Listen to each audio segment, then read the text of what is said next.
What's going on, YouTube? If you have this car and install the kicker upgrade in an aftermarket sub, you may find that if you don't configure the amp and the head unit correctly, the sound is just gonna be off. So in this video, I will show you the settings and the app that I use to make the sound system sound great despite the underpowered head unit. There's really nothing groundbreaking here, just some basic settings. There's three things that will make the system hard to configure. The head unit is underpowered. The built-in equalizer is inadequate and it just does not allow very fine adjustments to sound, particularly the lows. And the head unit does not have preamps. The fact that the head unit does not have preamps means that you have to use the speaker level signals to drive the amplifier. Speaker level signals are already amplified by the head unit, which we already know is underpowered. So if you're feeding the amplifier that poor signal, that's what the amp is gonna amplify. If there's very little bass coming from your door speakers, your sub will sound very much out of place, like it's removed from the listening experience. What we want is upfront bass so that it feels all of the bass is generated by the speakers on the doors. Alright, so assuming that you just install the kicker speakers and you have an amp and you just install the amp in the sub, the first step that we need to do is to make sure that the sound sounds good in the car without the sub. So what I've done is since I already installed the sub, I turned it all the way down. So essentially the sub is off. So what I'm going to do is I'm going to play a run-of-the-mill hip-hop song here, and I'm going to use the same song for all these comparisons so that you have a frame of reference. I'm also going to start out with the equalizer, the built-in equalizer, as flat, and I'm going to do the same thing on the app that I'm using to play. I'm going to set it as I'm going to actually turn off the built-in equalizer because that's part of what I'm going to show you. So every time I play the song, I'm going to play it on 55, the same volume, so that you can actually compare. So here we go. It's already flat. I'm back, so I'm going to play a few seconds of this so you can hear what it sounds like just flat, so you can see the differences as we go along.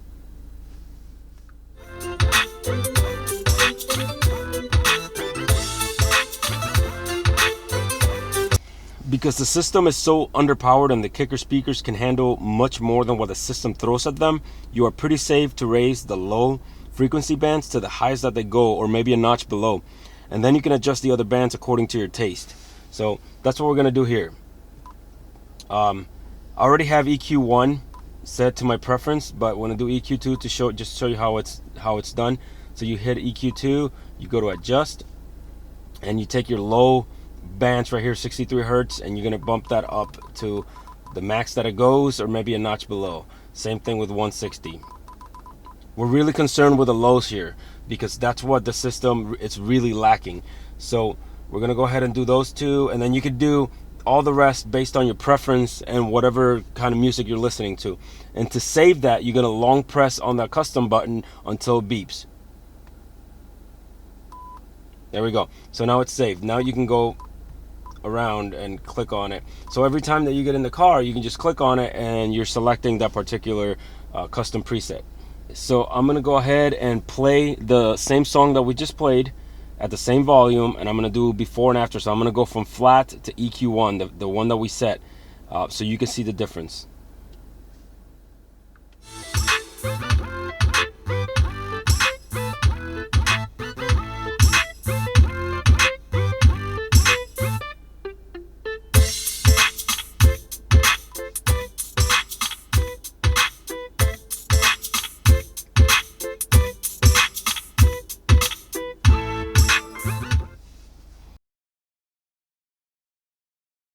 Sitting in the car, while it sounds okay, it is still pretty lacking.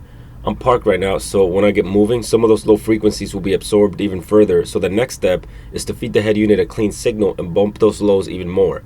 Remember, at this point, we are still trying to get that upfront bass so that when we turn on the sub, it doesn't sound like it's in the trunk. The next step is to use your phone's equalizer to boost those lows and get the sound just right. If you have a modern phone, whether it's an Android or Apple, it likely has a built-in equalizer which you can tune. In my case, I have a Galaxy S8, so if I'm listening to, say, Pandora, I can go into the phone's built-in equalizer and boost those lows. If you're listening to music stored in your phone, you should use an app that has a robust built-in equalizer. In my case, I use PowerAmp, which overrides the phone's equalizer. Even if you use it over Bluetooth, the difference is pretty striking. I'm going to go back and forth with and without the built-in amp, and hopefully you'll be able to hear the difference. So right now I have PowerAmp for this comparison, I had it set to basically flat, basically the equalizer off. So what I'm going to do is I'm going to play it, and then I'm going to leave it in EQ1, and then I'm going to turn on the equalizer, which I set based on my preferences. I basically upped the lows to a much more acceptable level, and then I set the rest kind of the same way that we did the built-in amp. So I'm going to go back and forth between the equalizer and not the equalizer, so you can see the difference now. All right, so here we go.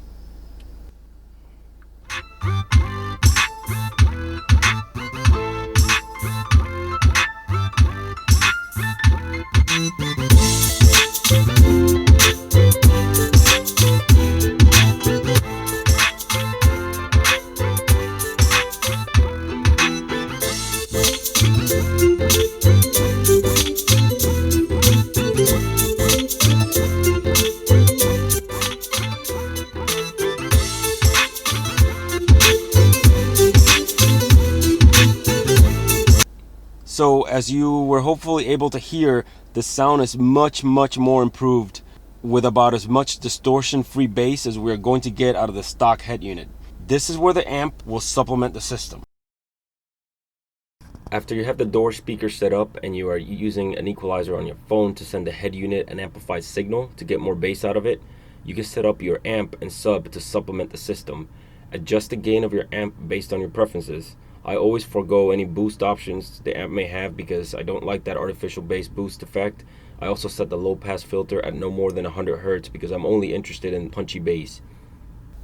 So now that we have the gain set on the amplifier, let's see what it sounds like when we marry all of the frequencies together. So I'm gonna go ahead and turn on the music, and I'm gonna use, as you see right here, it's turned all the way down, the remote control, the remote gain control on the amplifier. So I'm gonna turn it up live so you can hear the difference as I go up. So here we go. We got EQ1, which is the one with the increased bass. We have our equalizer on, and we're gonna go ahead and play it and turn it up so you can hear it. All right, here we go. Pay attention to the bass.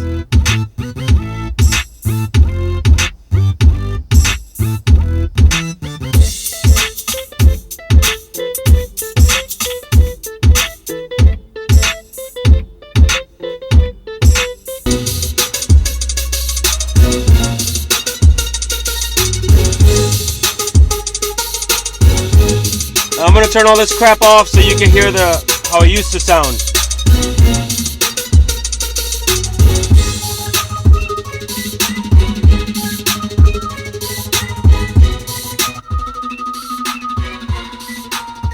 Check out the difference.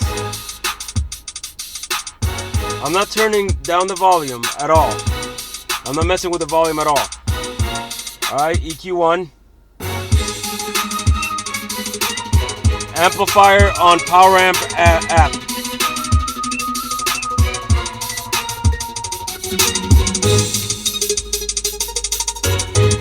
Sub and amp.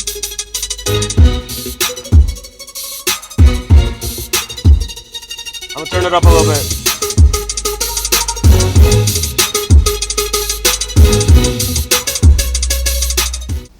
I can honestly say it sounds pretty good.